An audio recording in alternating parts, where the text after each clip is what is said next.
Welcome to Brave Together podcast, an empowering resource for the parents of children with disabilities, neurodivergence, and all unique needs.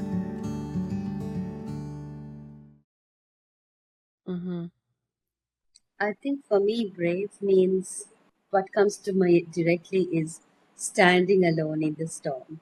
You can't explain to the world why your son is having a tantrum. You can't explain to the world what's going on. You just got to be there and deal with it, never mind the world. So for me, brave means just standing in the storm and facing it. Hello, brave friends. I'm Susanna Peace Lavelle, author, life coach, and advocate for disability families. And I am so honored to introduce today's special feature episode of the Brave Together podcast. On episode number 261, host Jessica Patay continues our conversations inspired by the book Suddenly Brave Together, with several extraordinary mothers sharing their deeply personal caregiving journeys. In this heartfelt discussion, we hear from Asha, Tina, and Lena as they reflect on raising children with complex medical and developmental needs, navigating grief and uncertainty, and discovering resilience they never expected to need. Together, we talk about the power of storytelling, the emotional realities of caregiving, and the lessons our children teach us about courage, acceptance, love, and connection. And the lessons our children teach us about courage, acceptance, love, and connection. This episode is deeply honest and tender. It explores what it means to keep showing up even in the hardest moments, how motherhood can transform us in unexpected ways, and why sharing our stories can help other caregivers feel less alone. One of the themes that emerges throughout this conversation is that bravery is not about perfection. Sometimes bravery simply means standing in the reality of what is hard while continuing to love fiercely anyway. We hope this episode reminds you that your story matters, your feelings are valid, and there is strength in being witnessed by community. A quick reminder to please rate and review this podcast, share episodes with your friends, follow us on social media, and check out our episodes posted weekly on our We Are Brave Together YouTube channel. And now, please enjoy this very special conversation inspired by Suddenly Brave Together. Hi, everyone. I'm so glad we were able to get our schedules together. Welcome to Brave Together podcast. We have Asha and Tina and Lena from all parts of the world. And I'm so grateful that you all agreed to do this and we could figure out time zone wise how to make this work. Thank you all, first of all, really for being a part of Suddenly Brave Together. I love this book with my whole heart and soul, and I'm so excited for it to be out in the world for, new moms who are newer to this journey, but also really for all of us caregiving moms. I think all caregiving parents are really going to benefit from Suddenly Brave Together. So thank you so much for being willing to put yourself out there, to share your stories, to be so honest and vulnerable, and just show your incredible love for your children and, what this journey is all about. So thank you. Why don't we start? I'll call on each of you just to give like a 2-minute version of your family story, your caregiving story, what made you a caregiver. Thank you, Jessica, for the opportunity to be part of this project. It's been amazing. And so what I'd like to say is my daughter's name is Tiana Jackson, but we call her Miss T. And she was Miss T before she ever left the NICU. Miss T was born 30 years ago. Unbelievable. She'll be 31 this year. But she immediately went into the NICU. She was born failure to thrive, not able to absorb nutrients into her system. They really told us that her quality of life would be really poor if she lived, is what the medical staff told us. We later found out a few weeks later that she was diagnosed with a rare genetic disease called trisomy 8 mosaic.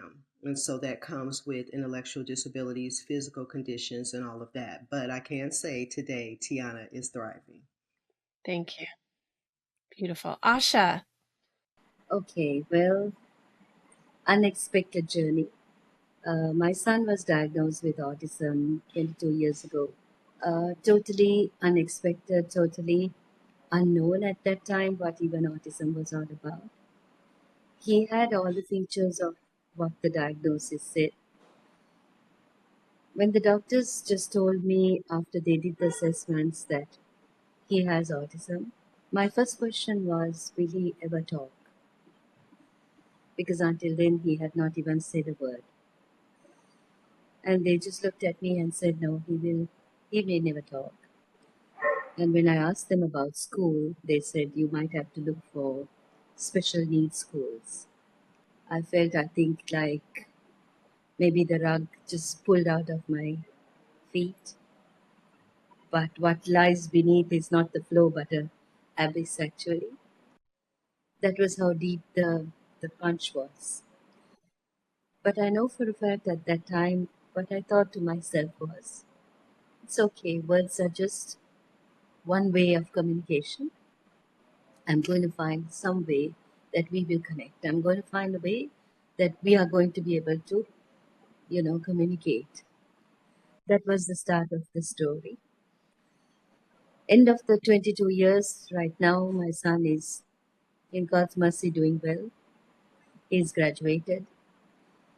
But the journey has been incredible. Thank you. Lena. Thank you, Jessica, for having us on the podcast and for allowing this book to be born with so much care and so much community around it. My story began almost 20 years ago. My daughter is 20, and she was my firstborn. And I didn't have a mom with me anymore. She passed away from breast cancer.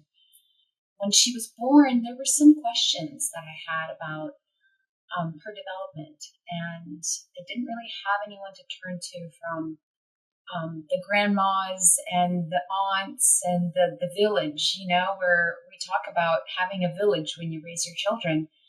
And a lot of us miss that. So I didn't have that village around me. And but I did have a medical background.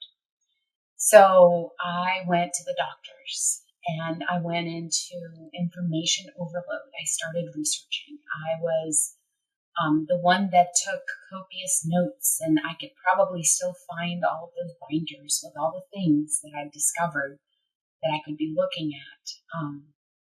But the one thing I was missing while I was frantically paddling to figure it out, because people were not willing to make predictions, and the ones that were making predictions that were just dire and horrifying.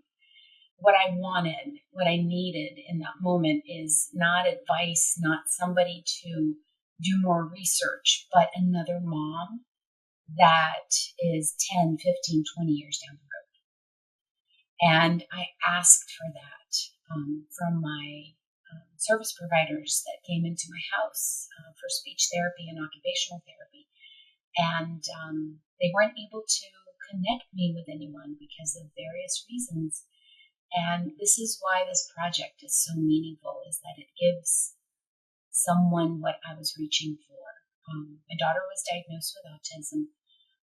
She is a beautiful, thriving 20-year-old. She is learning all the things that she wants to learn. She is the star of the show, and this bright light. You can't really, if you talk to someone who has seen my child, they know what her smile looks like. And when they say, "Have you seen that smile?" and everyone knows what she's talking about. So I have two more children.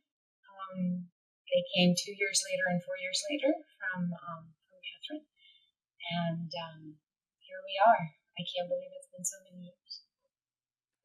When you all talk about your children, I can feel the warmth and love, and it's really, really palpable. It really, really is. And like you said, Lena, you described it so well. I mean, this book was created because we all needed this way in the beginning of our journey, when our lives suddenly shifted with our child's diagnosis.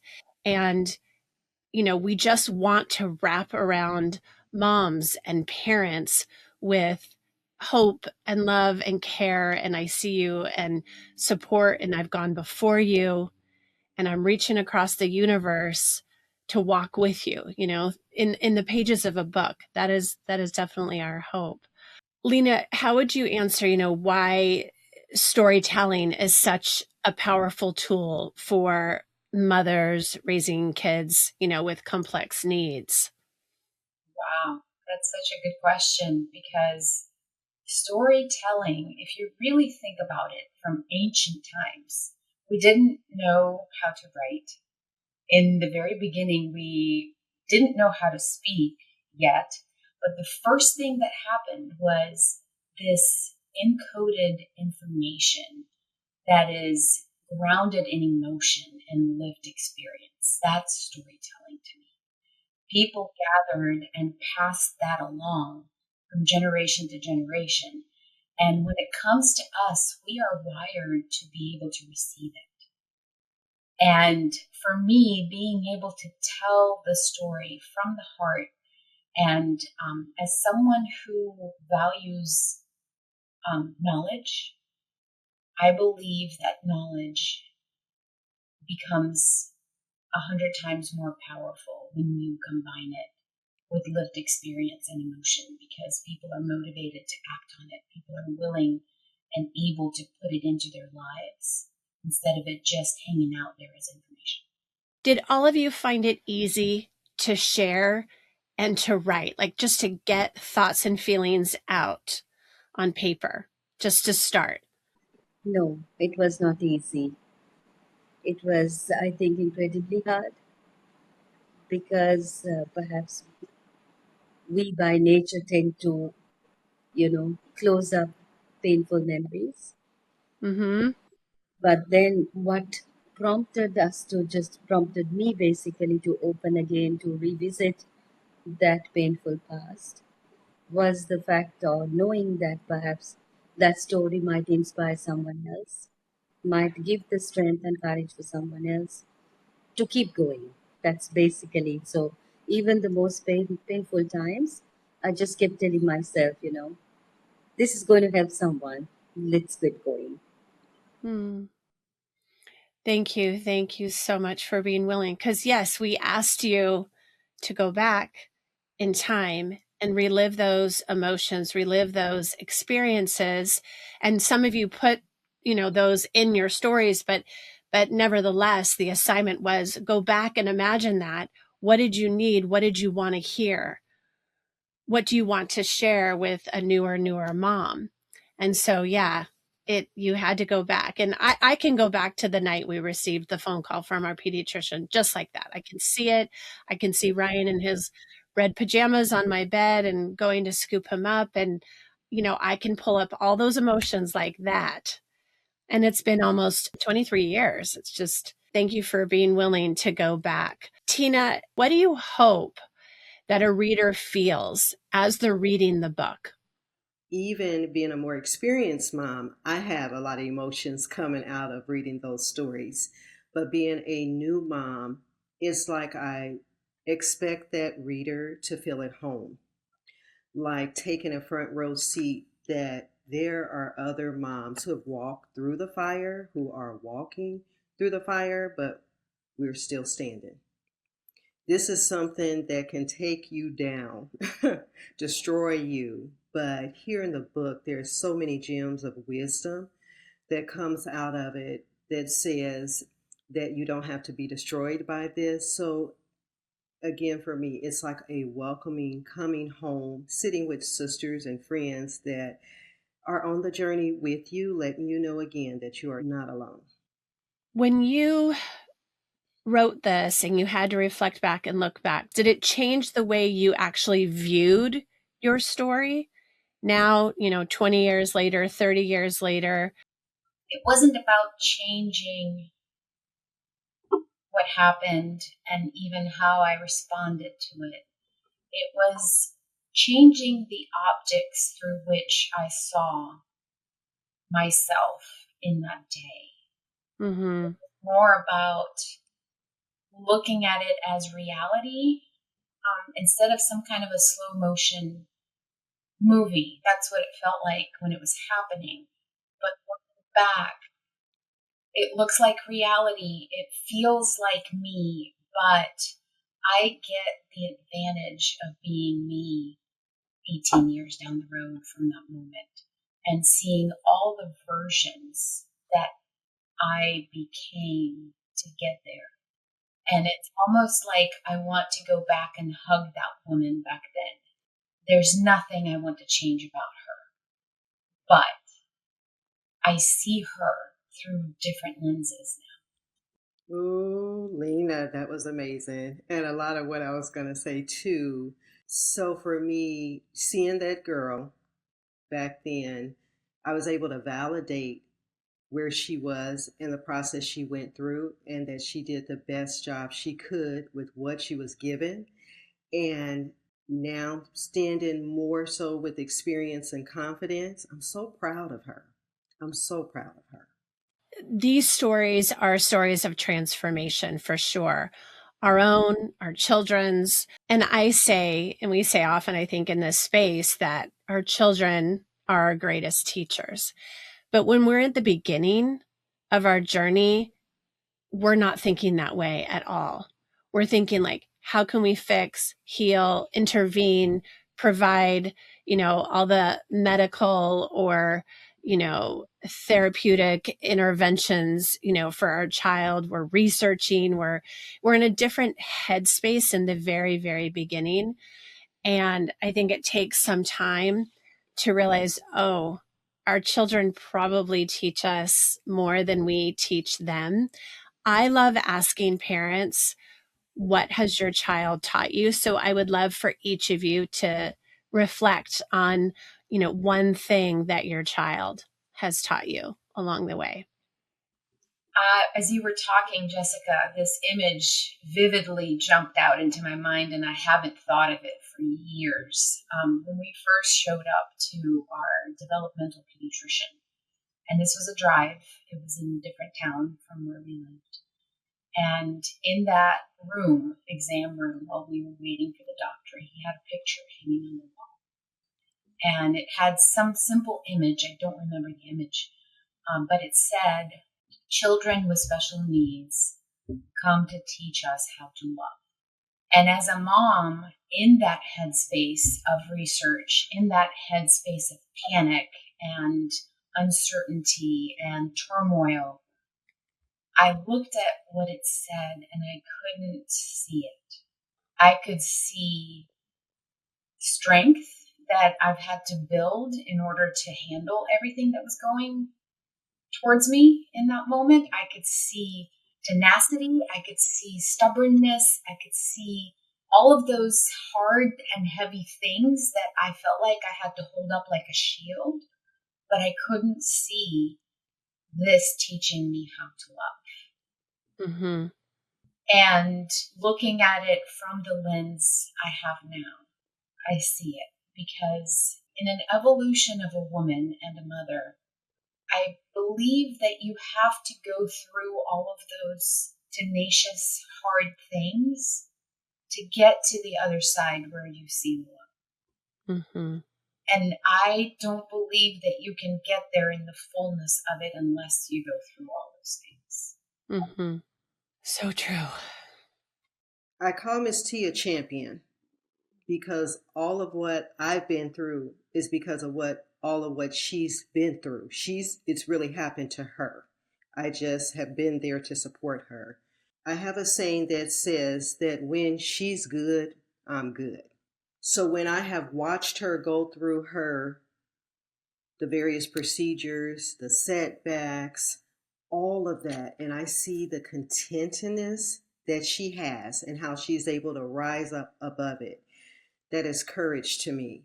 And so I was able to draw my strength through her. And so I would say she's shown me courage.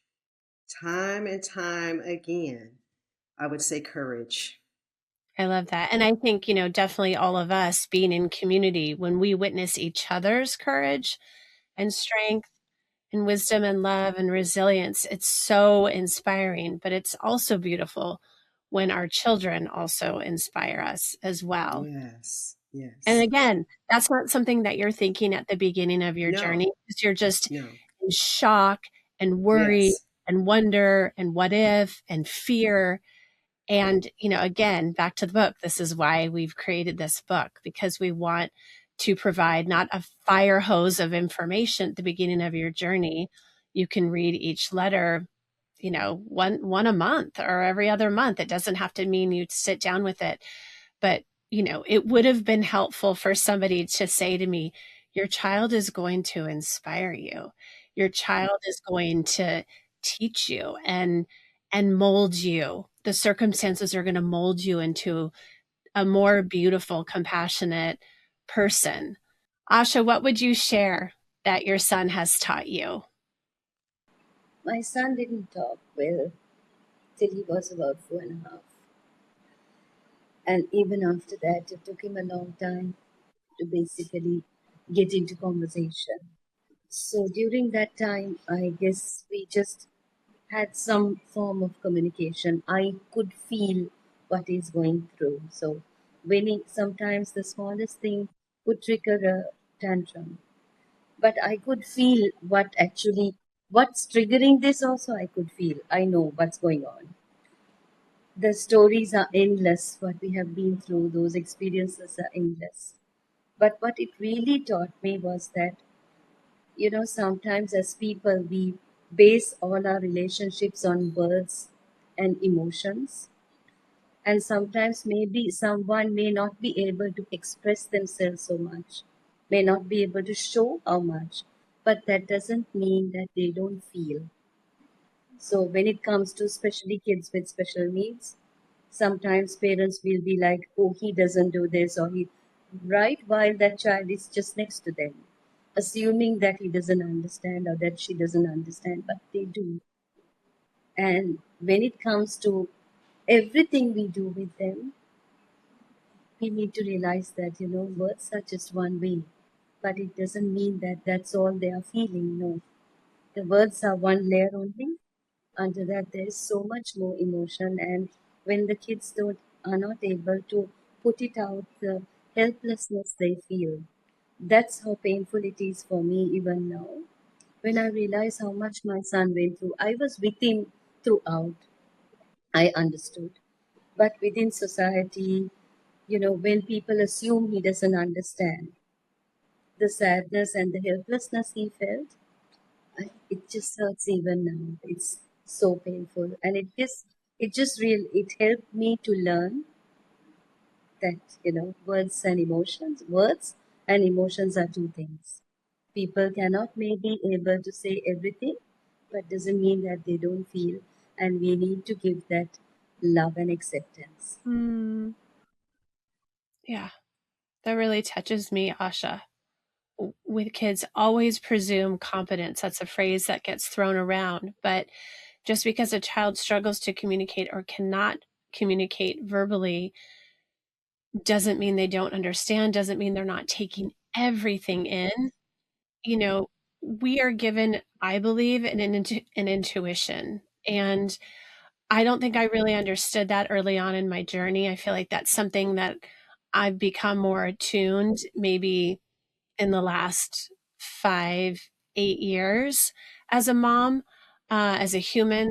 And I really believe that we've been given that, and we can use that in a way that helps us really understand our children, connect with our children, and know what they need. But it's hard to sometimes get quiet enough to just listen. But I think, I know that we become the experts on our children, and it doesn't always have to look a certain way in terms of how we achieve that expertise, but we do. I just want moms to know that they have that, and they have that gifting as a mom to their child. I remember When Ryan was in the hospital, he was in for a month. We didn't know what was going on. He couldn't cry, he couldn't suck.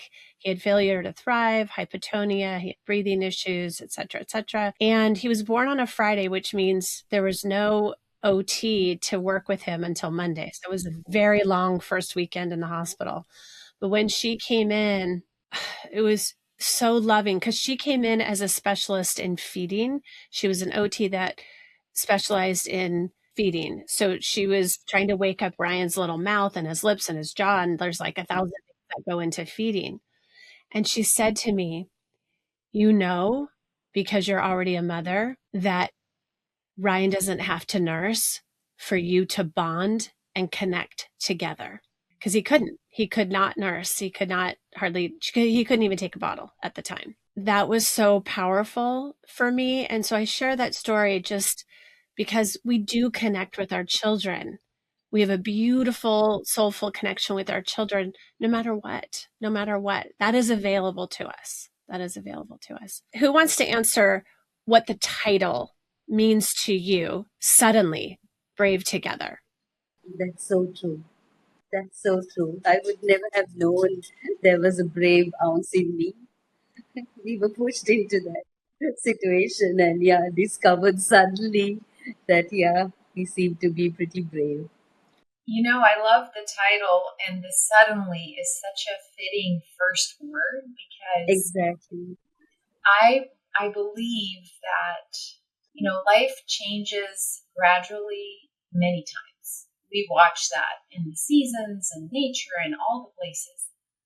But sometimes when something changes suddenly, I see it as a miracle. Because one minute it wasn't there and the next minute it was. And I have countless examples of things that have happened in my life that changed drastically and suddenly. And those things stick out and those things stay with you. I've never heard anybody say that. I'm going to hold on to that, Lena. I love the title. Suddenly, it is so befitting to what we have experienced as moms on this journey suddenly. And as Lena said too, I've had a lot of suddenlies. And now I get excited about it. Because I know something is going to come good out of it. Right. Which again, in the beginning of our journey, it's so hard to even fathom that because we're just in so much pain, and it's okay. We don't want anyone to rush through it. We're not sharing these stories and putting this book in the world to rush you through your grief or your fear or your worry or even your bitterness or resentment that this is happening to you, to your child, to your family. We're here validating all of it and also trying to provide hope, on the other side of acceptance and growth and learning and compassion. Jessica, can I say something about pain? You mentioned that, and a lot of us go through pain. I read somewhere this phrase that has been with me for a few years now.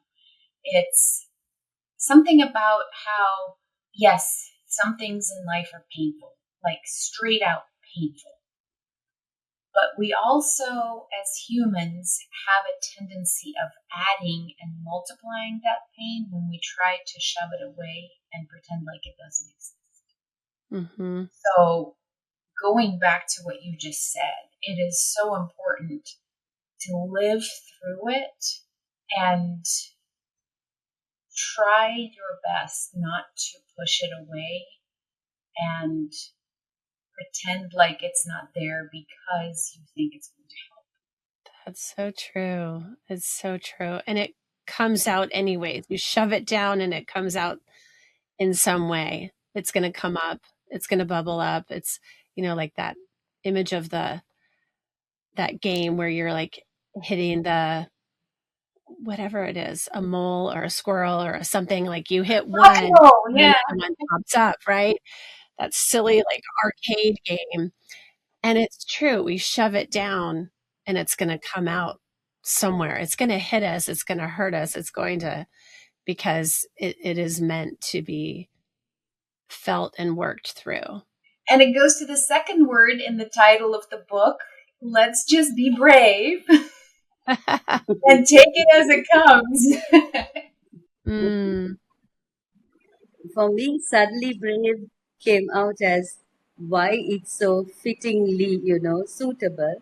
It's like I used to envision, people who take this high jump into the water, they do the twists and turns and they think Mr. Bean, right?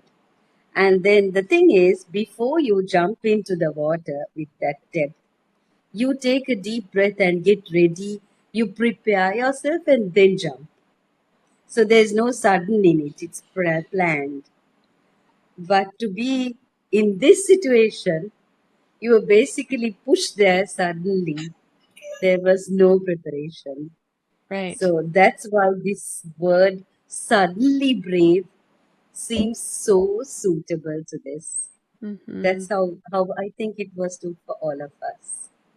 Yes. You're pushed off that high dive. Nobody asked you to take a breath and prepare. No. People love to ask me this all the time because brave is a part of, we are brave together. It's a part of the organization. It was a part of the title of the first book, the second book. What does the word brave mean to you, just in your everyday life? I have a short answer to this. You ready? Sure. It's all about accepting reality as it is and taking your next first step. That's it. That's good. That's good. I like that. For me, it is standing in it when I don't want to, when I do not want to deal with it, address it, show up. And for me now, it's knowing that I don't have to always address things immediately or have to have an answer, but I can pause, but I've got to handle it. I've got to address it. Mm-hmm. I think for me, brave means what comes to my directly is standing alone in the storm. You can't explain to the world why your son is having a tantrum. You can't explain to the world what's going on. You just got to be there and deal with it, never mind the world. So for me, brave means just standing in the storm and facing it. Facing it and not worrying or trying not to care about what anybody else is thinking. Exactly. That's brave Exactly. too, right? Exactly. Not even just withstanding the storms, but withstanding other people's opinions and thoughts and looks or, what they have to say, it's not letting that affect you, which is really hard. And that's also part of the journey as a mom. Also, flexibility, too. There's a quote that said, a strong oak was broken by the storm, but the willow survived. So being able to roll with whatever's coming your way. Mm-hmm. Mm-hmm. What would you say is one of the most important attributes as a mother? Like, what's most important? I would say acceptance for me. Accepting Tiana, Miss T, just as who she is, no matter how other people see her, don't see her, see limitations, but acceptance, letting her be who she is. Mm-hmm. Mm-hmm. For me, I think it's three. It's love, acceptance, and patience. Just to be patient. These are the three. Yeah. So for me, this motherhood experience in general changed what I thought strength looked like completely, like on its head. So I have a new term. It's soft resilience, right? Mm. When I think about that, it's not the resilience that is a wall that stands tall against all odds. It's that strength and flexibility. It's the softness and the resilience altogether. Mm. I like that. Can you say a little bit more about that? So when I first started doing all of the research and performing strength, that's what I think about. I ran out of energy. I ran out of patience. I ran out of all the things that you ladies have mentioned about a necessary skill. But when I took that strength and I softened it and I turned it inward, I've given myself the acceptance and the ability to notice me inside the story. The strength multiplied, and I was able to give so much more and to be so much more while doing it. You know, it's not just about what can I give to my immediate family. It's about what can I give myself so that it can multiply and come out into the world beyond my family circle. And this is what this book and this organization have done for all of us. When you think back to the very beginning, the beginning years, what is one thing that would have helped you to hear? Like for me, you know, there were so many times, and even still, you know, last week I had this feeling of I can't do this. For somebody to say to me, actually, you're going to be so surprised at who you become. And yes, you can do this. And you're going to have moments where you doubt that and doubt yourself. But yes, you can do this. Yes, you are the right mom for Ryan. Jessica, I have tears in my eyes right now because as I think about this question, I desperately wanted somebody in a white coat to come up to me and tell me that everything was going to be okay. Mm-hmm. But I never would have believed them because I have too much of that logic in me. What instead I think would have helped is to tell me that okay does not look the way that I think it does right now. Mm. And it's going to change. And you're going to be able to live a beautiful life with your little girl. I think for me, I would love for someone to have came alongside of me to say you don't have to have all the answers. That it's okay. I felt like there was pressure from people, well, what's going on with her? I honestly did not have answers, and that created shame in me. And so knowing I did not have to have all the answers is okay. Mm-hmm. We put so much pressure on ourselves as moms, especially, to have answers. Asha, what did you need to hear? What would you have liked to hear? Since you asked that question, I'm just wondering whether I ever thought even that was an option, Mm. if that makes any sense. Because I think actually there wasn't any words that gave me any strength. I Uh-huh. basically dealt with a society which kept finding the faults, what's still not happening, why he's not doing this, or what he's not doing, or a multitude of advices. But as you ask this question, I'm thinking to myself, could there have been something that might have given me some strength? And I think, yeah, perhaps one thing that might have given me strength would have been for somebody to just look and say, he's beautiful as it is. You know, that's it. Because I know it, but I went on only my fuel. But if somebody could say that to me, he's beautiful as it is, he's amazing as it is. He is, I know it. But maybe at that point, maybe if somebody could have told me that, would have made a big difference. Mm-hmm. Absolutely.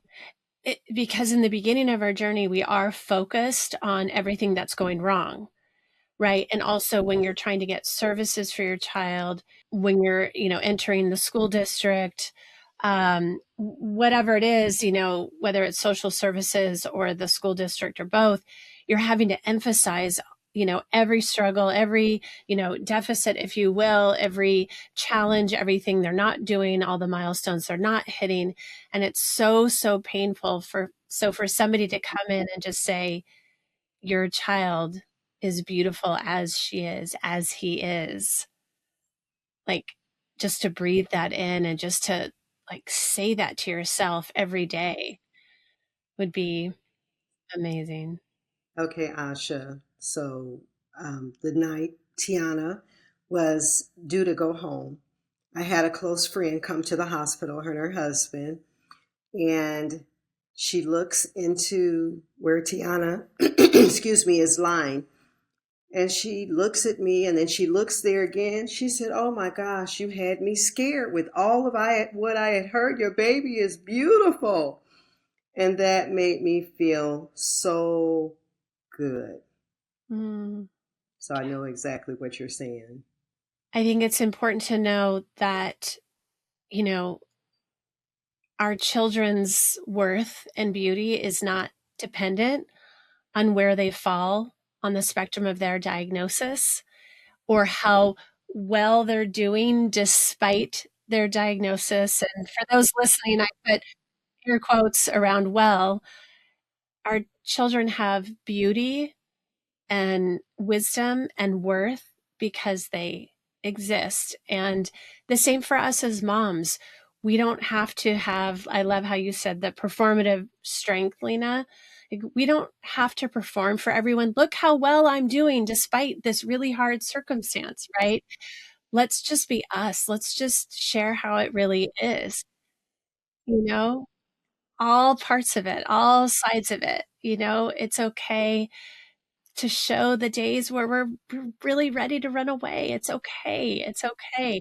And it's okay to have those, beautiful moments of strength and share that too. But we don't have to perform for anyone. We don't have to handle this a particular way to have worth.